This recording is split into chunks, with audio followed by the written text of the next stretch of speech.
ఇప్పుడు no cost cough syrup తో 60 రూపాయల విలువ గల ఇన్హేలర్ పూర్తిగా ఉచితం. దెబ్బకి దగ్గు జలుబు మాయం.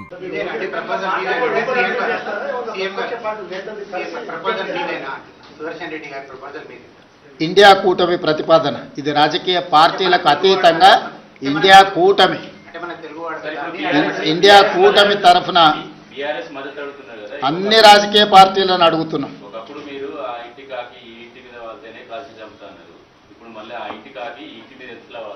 ఇది ఇండియా కూటమి. జస్టిస్ సుదర్శన్ రెడ్డి గారు కాంగ్రెస్ పార్టీ కాదు. అందుకే మీకు మొట్టమొదటి ఓపెనింగ్ రిమార్క్స్లోనే చెప్పిన జస్టిస్ సుదర్శన్ రెడ్డి కాంగ్రెస్ పార్టీ ప్రతినిధి కాదు, కాంగ్రెస్ పార్టీ సభ్యుడు కాదు, కాంగ్రెస్ పార్టీ ఒకటే ప్రతిపాదించిన అభ్యర్థి కాదు. ఇండియా కూటమి ప్రజాస్వామ్యాన్ని పరిరక్షించడానికి న్యాయ నిపుణుడు, న్యాయ కోవిదుడైన జస్టిస్ సుదర్శన్ రెడ్డిని ప్రతిపాదించారు. వారికి ఏ రాజకీయ పార్టీతో సంబంధం కానీ, అనుబంధం కానీ, సభ్యత్వం కానీ లేదు. పార్టీలకు అతీతంగా జస్టిస్ సుదర్శన్ రెడ్డి గారిని గెలిపించాల్సిన బాధ్యత ప్రతి తెలుగువాడి మీద ఉన్నది. అందుకే ఈరోజు తెలుగు భాషను ప్రాచీన భాషగా గుర్తించాలనుకున్నప్పుడు అందరం ఏకమైనం.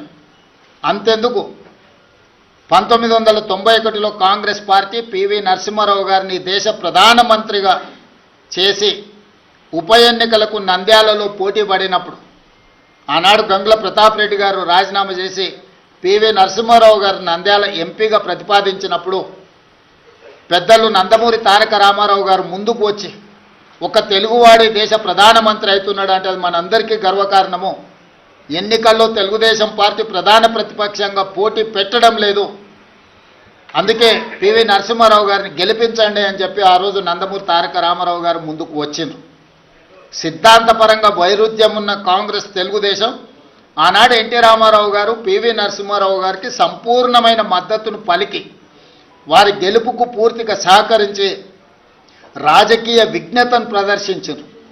ఈరోజు తెలుగు వాళ్ళందరూ కూడా ఎన్టీ రామారావు గారిని ఆదర్శంగా తీసుకొని రాజకీయ విజ్ఞతను ప్రదర్శించి ఒక తెలుగువాడు ఉపరాష్ట్రపతి అయ్యే అవకాశం వచ్చింది. ఈనాడు వారు ఉపరాష్ట్రపతిగా నెగ్గితే భవిష్యత్తులో వారు రాష్ట్రపతి అవ్వడానికి కూడా అవకాశం ఉంటుంది. మళ్ళీ నీలం సంజీవరెడ్డి తర్వాత పివి నరసింహారావు గారి తర్వాత తెలుగు రాష్ట్రాల నుంచి ఒక గొప్ప అవకాశం మన అందరికీ గౌరవం దక్కే అవకాశం ఉంది. అందుకే ఈరోజు మనందరం ఈ చర్చలు, మీరు అడిగే ప్రశ్నలు, చర్చలు ఇవన్నీ కాంగ్రెస్ పార్టీకి సంబంధించినవి. కాబట్టి ఈరోజు వివాదాలకు సంబంధించిన ప్రశ్నల కంటే విజ్ఞతతో కూడుకున్న విధానంతో మనందరం ముందుకు వెళ్ళాలి. మనందరం కూడా విజ్ఞత ప్రదర్శించాలి. మనందరం ఏకమై ప్రజాస్వామ్యాన్ని కాపాడుకోవాలి. ఈరోజు రాజ్యాంగాన్ని పరిరక్షించాలి అంటే రాజ్యాంగ నిపుణుడు, న్యాయ కోవిదుడు ఉపరాష్ట్రపతిగా ఉంటే అందరికీ గౌరవంగా ఉంటుంది. ఈ దేశానికి అంతిమంగా మేలు